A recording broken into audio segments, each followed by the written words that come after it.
Assalamu alaikum. In the last lecture, we started our discussion on quality metrics. And we talked about the importance of metrics in different phases of software development. And in the later part of the lecture, we talked about, in quite a bit of detail, 7 most commonly tracked measures to develop consistency or connectivity with the last lecture. Let me just remind you of those 7, and then we'll discuss additional metrics related to the product as well as the process of software development.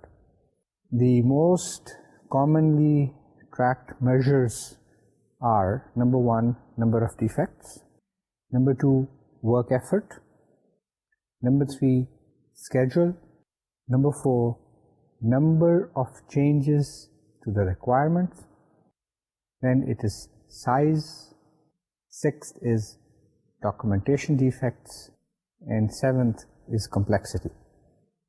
Now, when we were talking about these metrics or measures, we discussed in detail about each of them, why these measures are tracked, and what conclusions can we draw from measuring aspects of these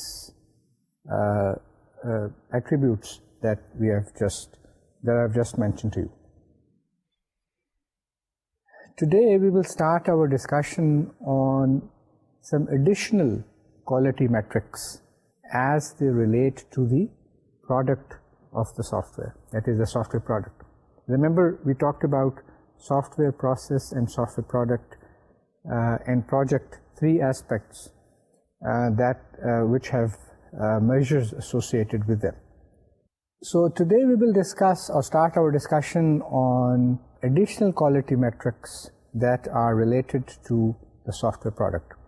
The 5 measures that we will talk about are mean time to failure, defect density, 3rd is defects by severity, or how do we track defects by severity, and why do we track defects by severity.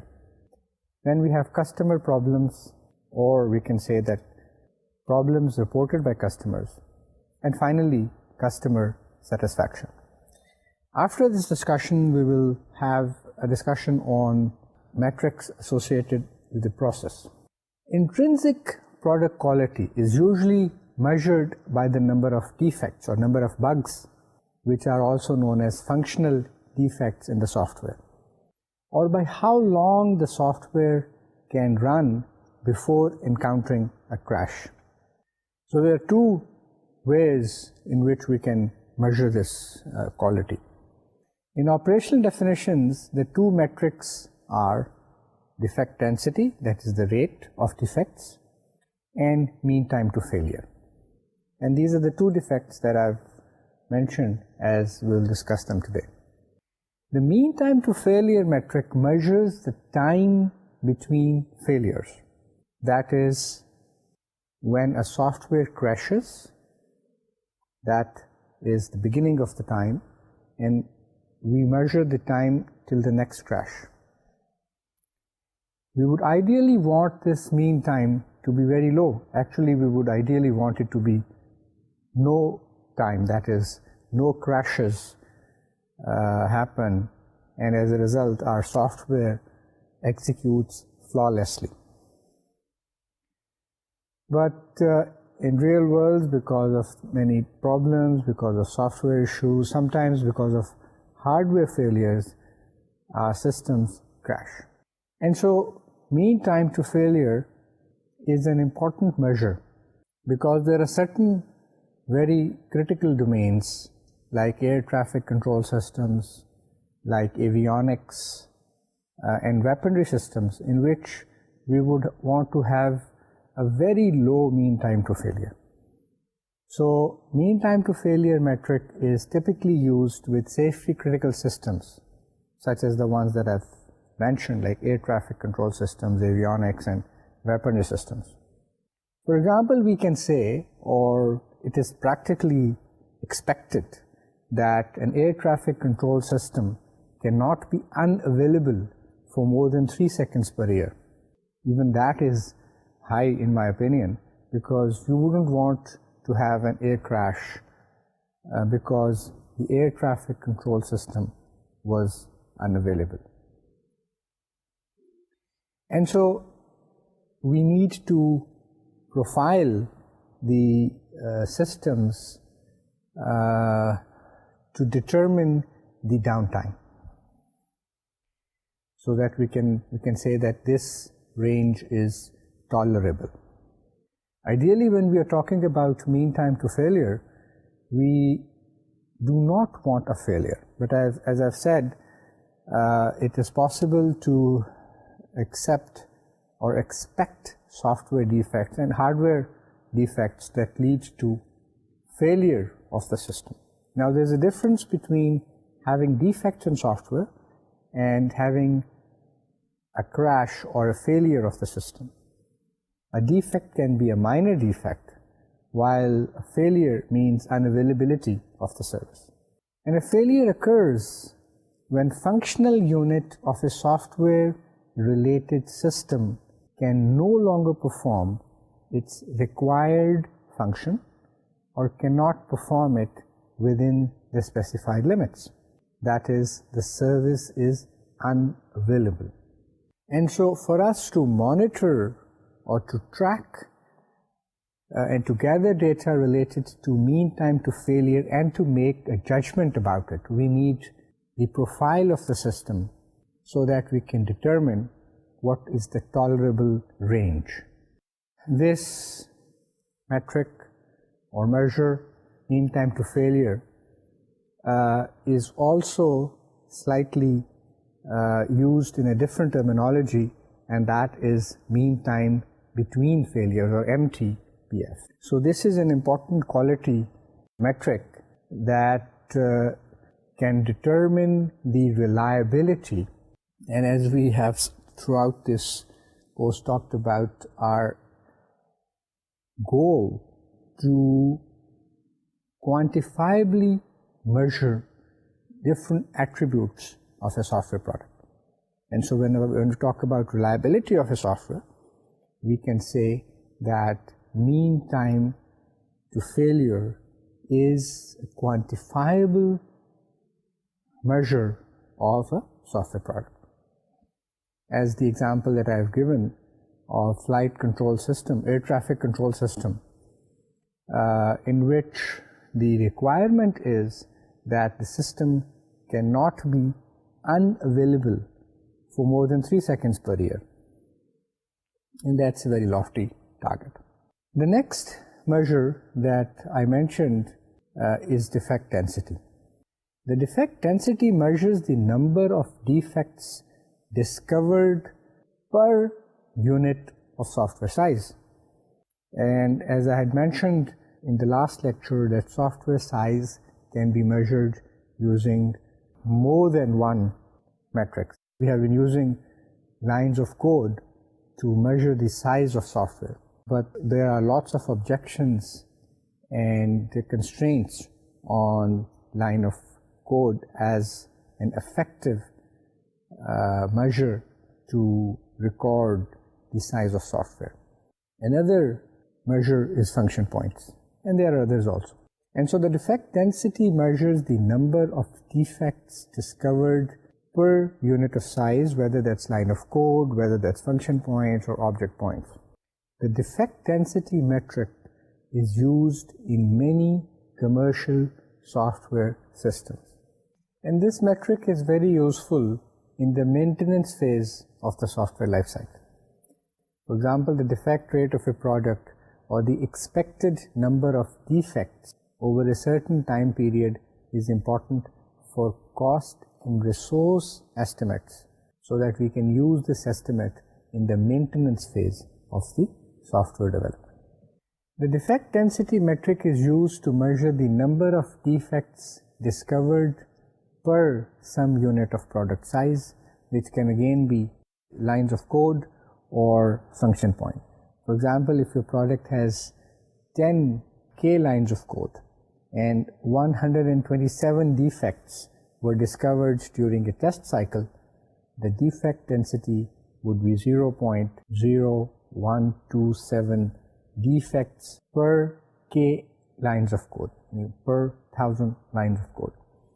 And so this, you get a quantified number as to, you can measure the quality or the number of defects with in that particular activity. The defect density metric can be applied during any testing period or any testing activity. However, only the value calculated during test phases that follow system integration can be used to make predictions about the rate at which defects will be discovered by the customers. Now, we use this metric to determine the rate at which defects can be discovered by the customers. If we have high defect rate, high defect density in software products in a certain cycle, testing cycle, there's a possibility that the number of defects detected by the customers will also be high.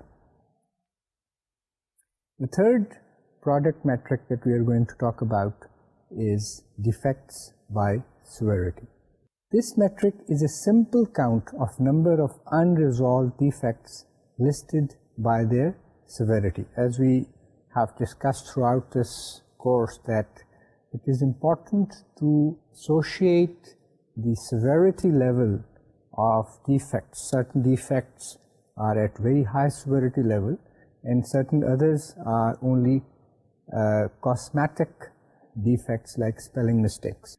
तो आप ये करते हैं कि regular interval के ऊपर data को जो इस मेट्रिक के लिए ज़रूरी है उसको कलेक्ट करते हैं, and then you can plot to determine if we have still many defects of high severity level which are unresolved, or the number of defects with high severity are decreasing, and so you get a trend of your ability to resolve or fix defects once they have been identified.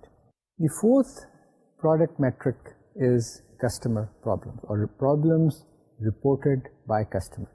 This metric is a simple count of number of new, that is non-duplicate problems reported by customers over some time interval. जब आप इस metric को plot करते हैं तो you can determine कि ये एक trend बन रहा है.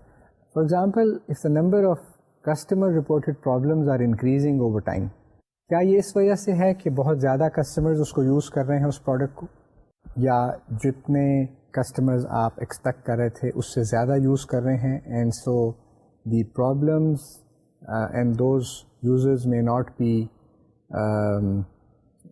fully trained to use the software, and as a result they are calling in problems, calling in that there is a problem with the software.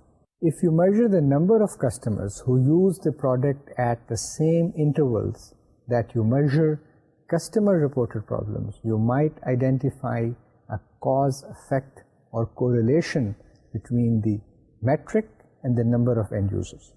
And as a result, you may determine that the software that have been developed suffers from serious scalability issues, or it cannot scale as the number of users increase.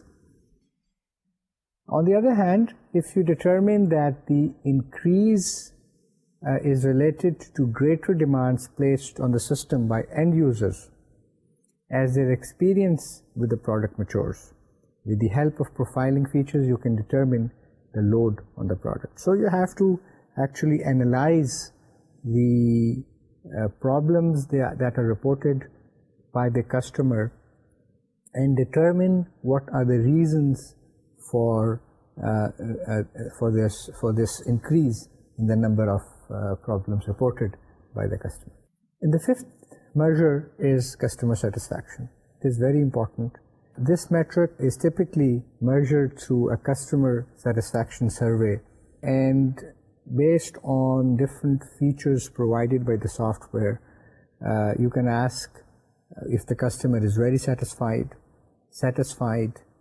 is neutral, is dissatisfied, or is very dissatisfied. So you can classify or organize the answers of each feature according to these 5 steps, and then you can determine the different metrics for customer satisfaction. For example, you can have a percentage, or you can determine the percentage of completely satisfied customers. You can also determine the percentage of satisfied customers. Satisfied customers include those who are satisfied as well as completely satisfied. The third is percentage of dissatisfied customers, and this include dissatisfied and completely dissatisfied customers. And fourth is percentage of non-satisfied customers, that is dissatisfied customers and completely dissatisfied customers, and also neutral customers, because neutral customers are those customers which are not satisfied customers. So you have, so you can determine the customer satisfaction regarding different features of the software product that you have developed. Now you are looking at the scopes of 3 quality metrics. Initially, in the inner circle you see defects, which covers the customer problems, that is problems reported by customers, and then you have customer satisfaction. So you can see that defects are the most important, and you have to deal with them right on. You cannot expect to leave defects in the software product and then expect that the customer will not report problems or that the customer will be satisfied. The second tier is customer reported problems, which are related to defects or which are related to not having fully understanding of the software.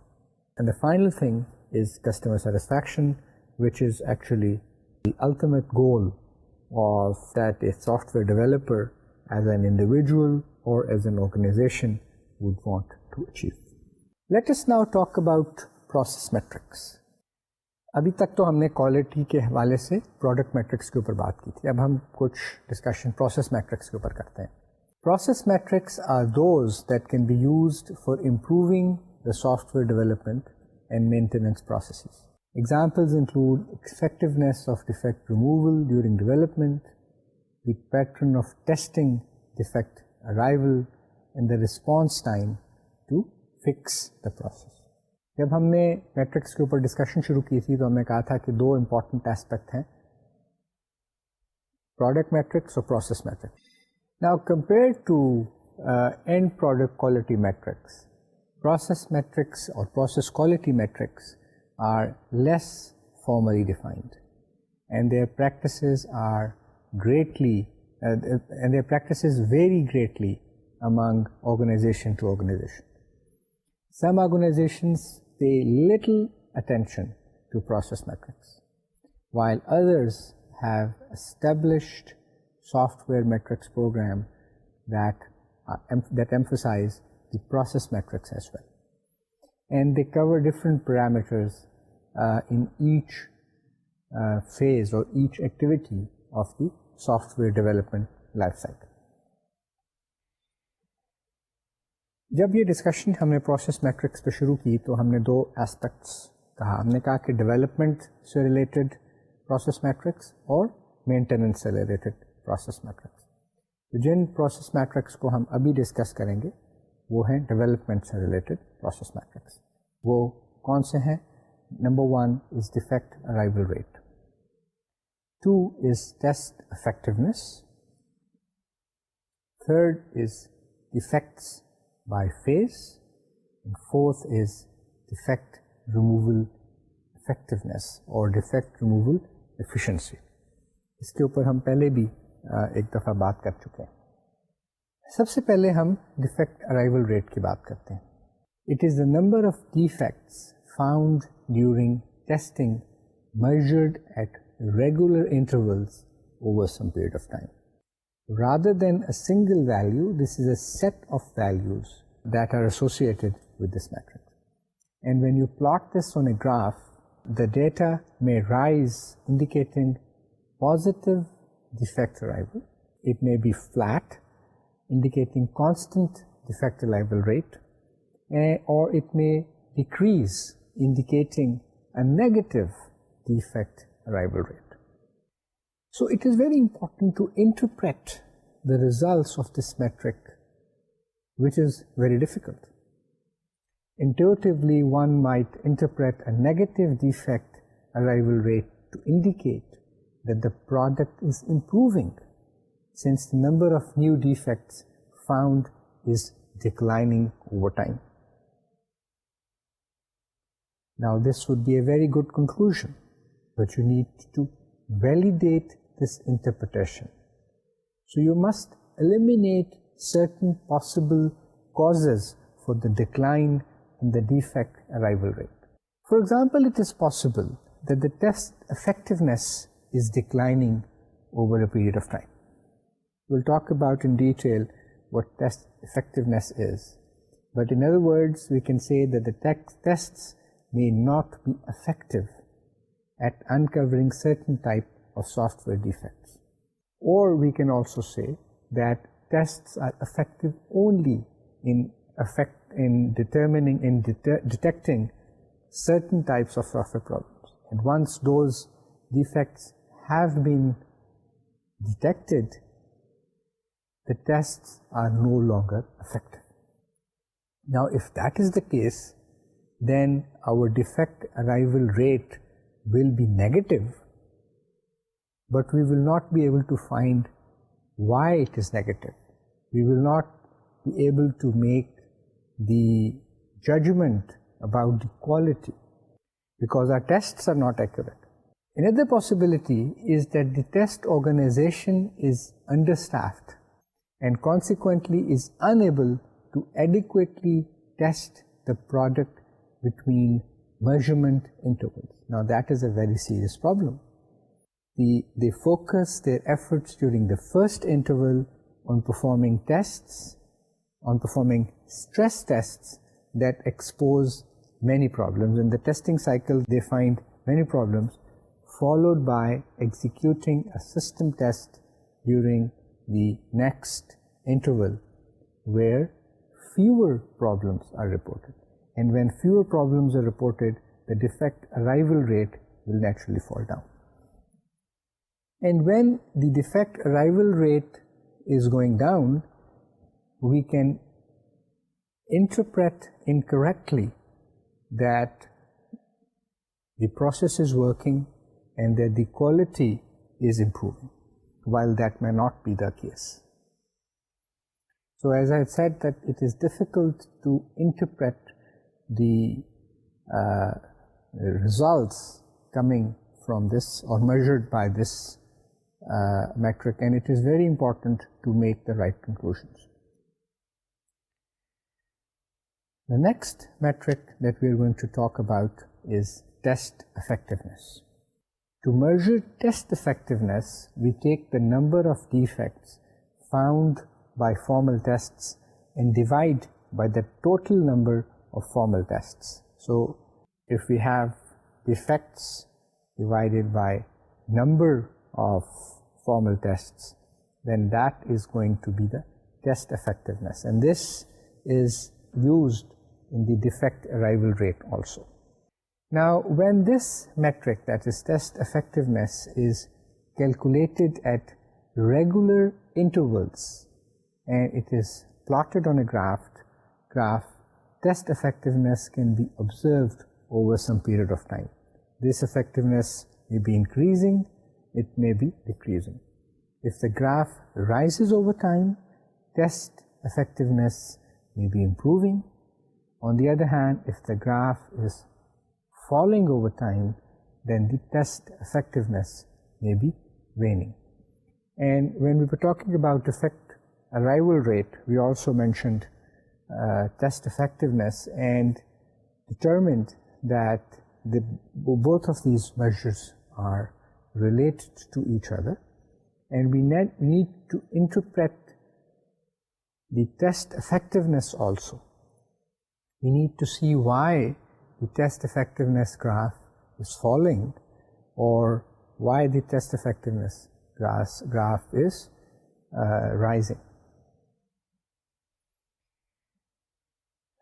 The third metric, again very useful metric, is defect by phase. It is much less expensive in terms of resources and in terms of reputation, in terms of cost, to eliminate defects early instead of trying to find and repair them in the later phases of software development. And so what we would want to do is to record the number of defects that are reported in each phase, in each activity of software development lifecycle. The defects by phase metric is a variation of the defect arrival rate metric, because we are also determining the phase or recording the phase in which a defect was reported. And so at the end of each discrete software development phase or activity, a count of defects reported in that phase are plotted on a graph to determine if the number of defects are increasing in each phase or they are decreasing. If the graph appears to be increasing, you might infer that the methods used for defect detection and removal during the earlier phases are not working. That is why you have an increase in the number of defects in the later phases. On the other hand, if the defects are decreasing, then you can conclude that your efforts in trying to find defects in the earlier phases of software development lifecycle are very effective, and as a result you are not introducing or you're not making errors in the later phases of the software development lifecycle. Now this is very important, because the errors you introduced in the requirements are going to not only increase the errors in the design, because the design will be built or will be constructed based on the errors from the requirements phase, and so the coding would also have the errors included from the requirements in the design phase. So this is like a snowball effect where the defect size continue to increase as we go down into the later phases of software development lifecycle. So it is very important that our graph shows that the number of defects are falling by phase and not increasing by phase. Let us now talk about defect removal effectiveness. Defect removal effectiveness can be calculated by dividing the number of defects removed prior to the release of the software by the sum of defects removed prior to the release and the total number of defects that remain in the product at the release time. Now typically this is you would take for example 1 year as a cutoff mark, and you would count the number of defects detected and removed during that first year after the release of the software, and you would assume that these are the total defects that were present in the software at the release time.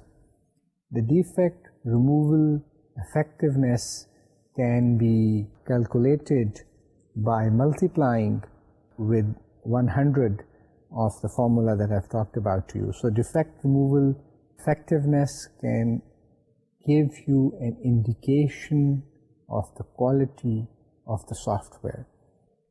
Best in the class companies have over 95% defect removal effectiveness, or this is also called defect removal efficiency. And by focusing on quality related issues, by emphasizing the importance of software quality, by emphasizing on following different best practices, we can improve the defect removal effectiveness or defect removal efficiency of a software product. And we did talk about the fact that if we use inspections in addition to software testing, in fact we use formal design reviews or inspections before conducting testing, the defect removal effectiveness or defect removal efficiency improves substantially as compared to if only testing is performed. Let us now talk about those metrics which are related to the maintenance processes of software development lifecycle.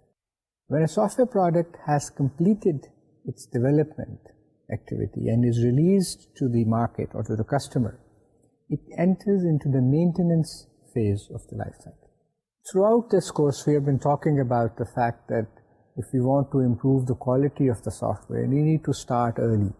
We need to emphasize on product-related quality aspects, and we need to emphasize on the process-related quality attributes.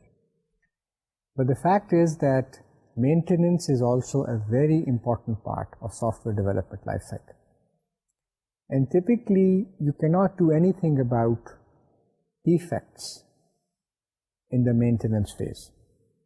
You cannot change the fact that there are defects in the software product. So what can you do? So what can be done during maintenance phase to fix the defects? What we can do is that we can try to fix the defects as soon as possible with excellent quality. And that's the important part as far as quality is concerned in the maintenance phase of software development. Such actions, although are not going to improve the defect rate or the defect density of the product, but they can improve the customer satisfaction to a large extent. And that is what we should try to do in the maintenance phase, and especially this aspect is related to the process metrics. So the metrics in software maintenance that are related to the process area are: number one, defect backlog.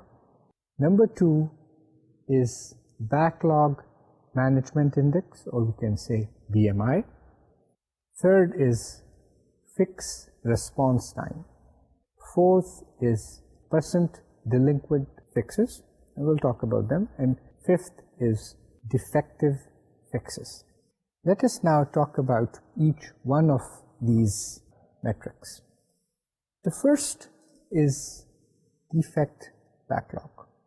The defect backlog metric is a count of the number of defects in the product following its release that require a repair. So it is sort of a queue in which reported defects are sitting, and waiting for them to be repaired. Defect backlog is typically measured at regular intervals of time and plotted for trend analysis. Now there's an interesting observation about this defect, about this metric, and that by itself this metric provides very little useful information. For example, what does a defect backlog count of 128 tells you? Can you predict the impact of those defects on customers by just measuring this number? Can you estimate the time it would take to repair these defects? And can you recommend changes to improve the development process based only on this metric? A more useful way to represent the defect backlog is adding defect severity to it. By calculating the defect backlog by severity levels, you can begin to draw useful conclusions for your measurement. For example, you can determine how many severity 4 level defects are currently sitting in the backlog, or how long does a maximum severity level defect have to sit in a backlog before it is repaired. And that way you can actually measure how long does it take for the development organization to fix high severity level defects. And once you start adding the severity levels to this metric, you can focus your attentions on repairing those defects which have higher severity levels, and you can utilize your resources in a better way. The next metric is backlog management index. As the backlog is worked, that is you're working on it, you're trying to repair defects, you're trying to shorten the size of the backlog, new problems arrive that impact the result of the team's efforts to reduce the backlogs, because errors, especially in the beginning of when the software is initially used, the number of errors reported are more in number than when the software usage is matured. If the number of new defects exceeds the number of defects closed in some period of time, your team is losing ground to the backlog, that your backlog is increasing. If on the other hand, your team closes those problems or fixes those defects faster than the new ones are opened, your team is gaining ground. And you can determine your backlog management index by dividing the number of defects closed during some period of time by the number of new defects that arrived in that same period of time. And if the result is greater than 1, then your team is gaining ground, otherwise your team is losing ground. When measurements are taken at regular intervals and plotted on a graph, a trend can be observed, indicating the rate at which the backlog is growing or shrinking. You can, if you measure this, if you record this metric, you can use your human resources to solve maintenance or to fix defects reported by the customers in the maintenance life cycle. So you can have a better resource estimation by following this, by following the graphs plotted using this metric. The next metric is fix response time. The fix response time metric is determined by calculating the average time it takes your team to repair a defect or fix a problem. can also say close a problem. Now, fixed response time can be measured in several ways. In some cases, it is the elapsed time between the detection of a defect and the development of an unverified fix.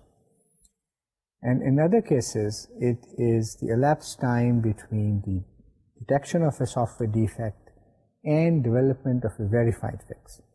Now, there's a difference between these two approaches.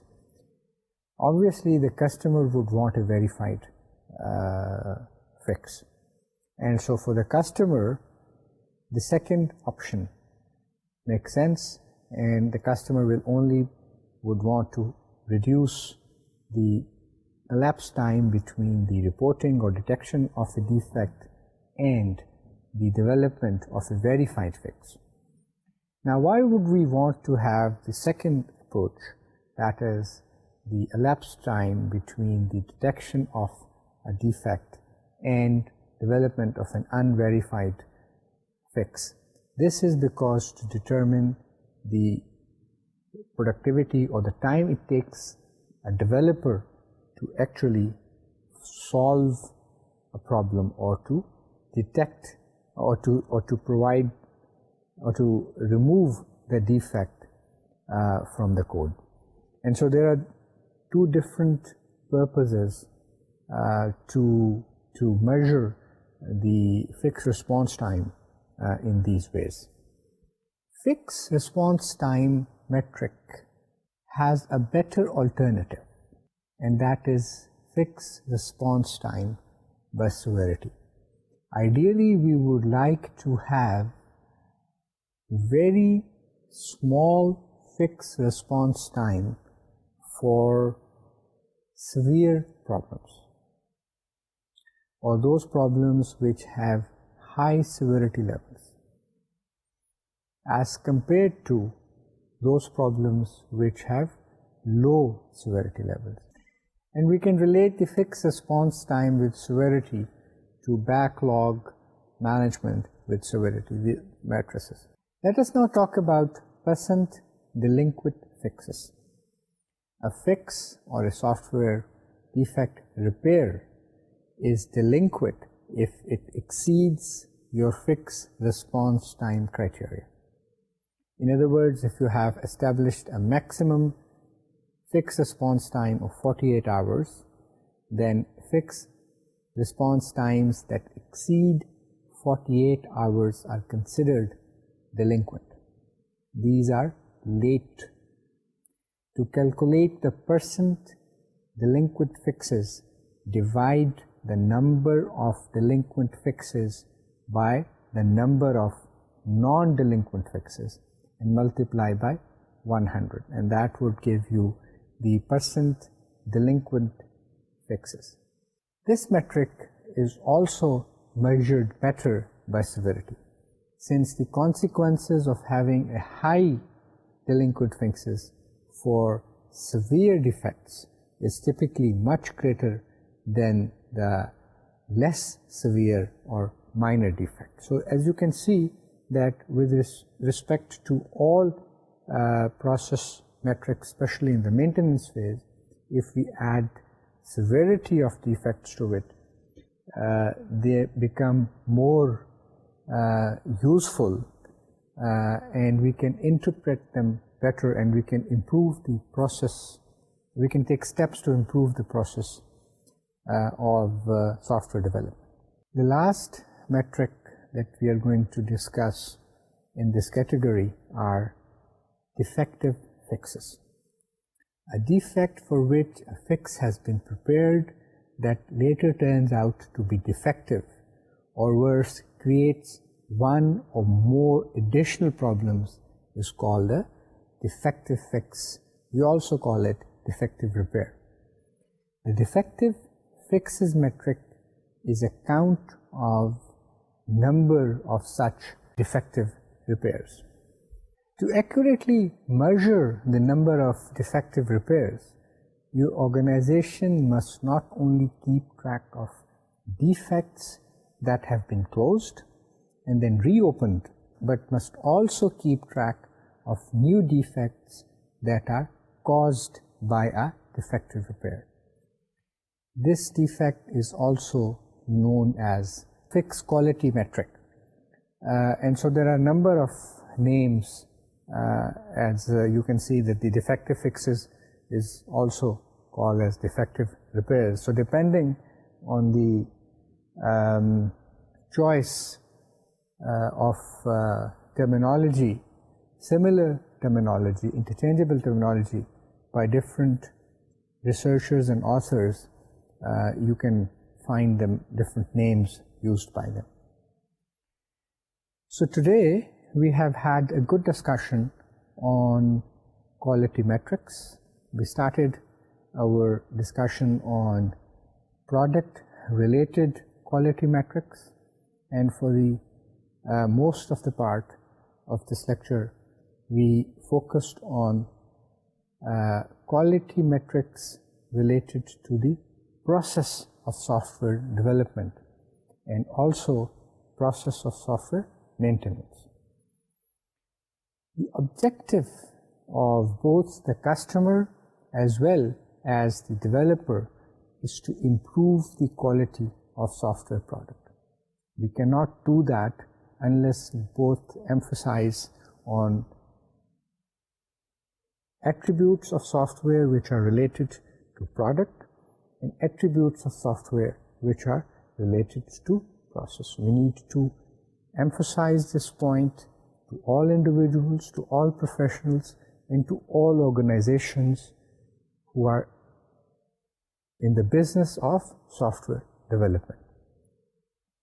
This should also be emphasized to the customer, because sometimes customers do not fully appreciate and understand the importance of process in developing software products. This brings us to the conclusion of this lecture. We'll meet you again in the next lecture, and we will continue our discussion on quality metrics. Thank you.